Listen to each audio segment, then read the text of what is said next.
इस बार जो है 7 सितंबर 2025 दिन रविवार को भाद्रपद शुक्ल पक्ष पूर्णिमा के दिन जो है चंद्र ग्रहण लग रहा है।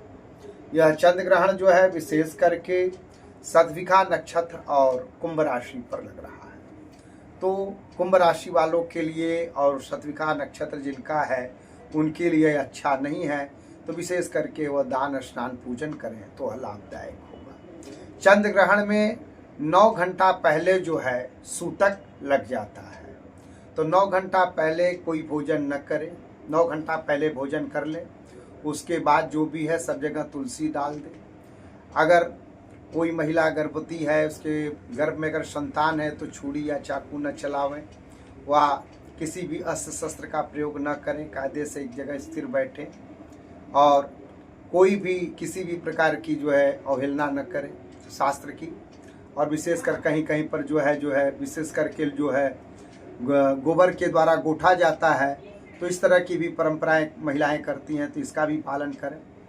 जो पशुएं हैं, पशुओं को भी गोठा जाता है, पशुओं को भी गोठने की परंपरा का पालन करें, जिससे उनकी संतान में खराब न हो।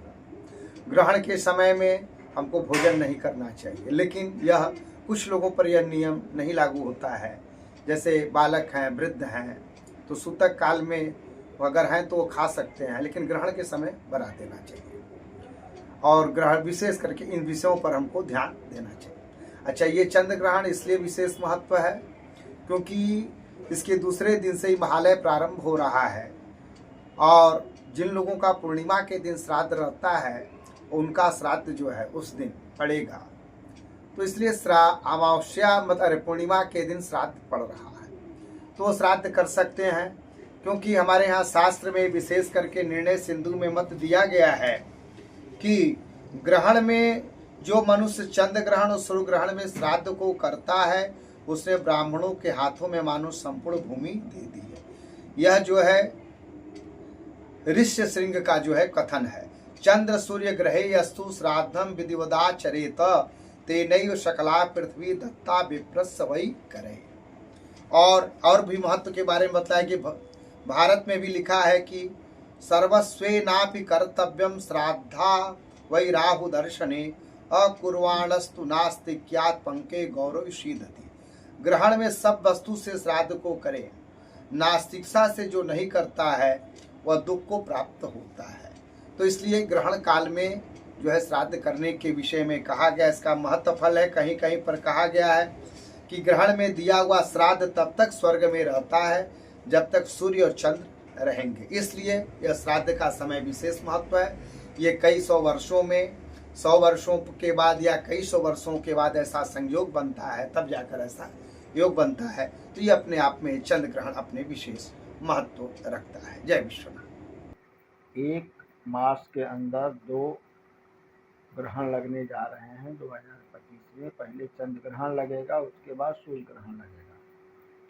भाद्रपद शुक्ल पूर्णिमा के दिन 7 सितंबर को खग्रास चंद्र ग्रहण लगेगा, यानी संपूर्ण भारत में दिखाई देगा, जो रात्रि में 10 बजे से प्रारंभ होकर के 1:30 बजे रात्रि तक रहेगा। यह जो ग्रहण है वह चंद्र ग्रहण है।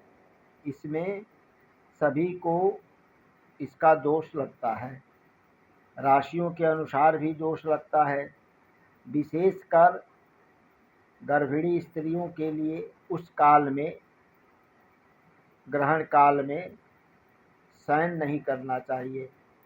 कोई भागवत या पुराण या गीता या भगवान के नाम का उच्चारण करना चाहिए। उसके बाद जब ग्रहण का मोक्ष हो जाता है तो स्नान आदि कर्म करने के बाद दान करने का महत्व बताया गया है। इसीलिए यह चंद्र ग्रहण महत्वपूर्ण है। और 7 सितंबर को लगने वाला जो चंद्र ग्रहण है वह संपूर्ण भारत में दिखाई देगा। भारत के अलावा और कौन कौन से देश? जब चंद्र ग्रहण दिखाई देता है तो भारत में तो दृश्य होगा ही। अंटार्कटिक महासागर में, पश्चिमी प्रशांत महासागर में, ऑस्ट्रेलिया में, एशिया में, हिंद महासागर में, यूरोप पूर्वी में, अटलांटिक महासागर में यह दिखाई देगा। ये संपूर्ण लगभग 90% क्षेत्रों में यह ग्रहण दिखाई देगा।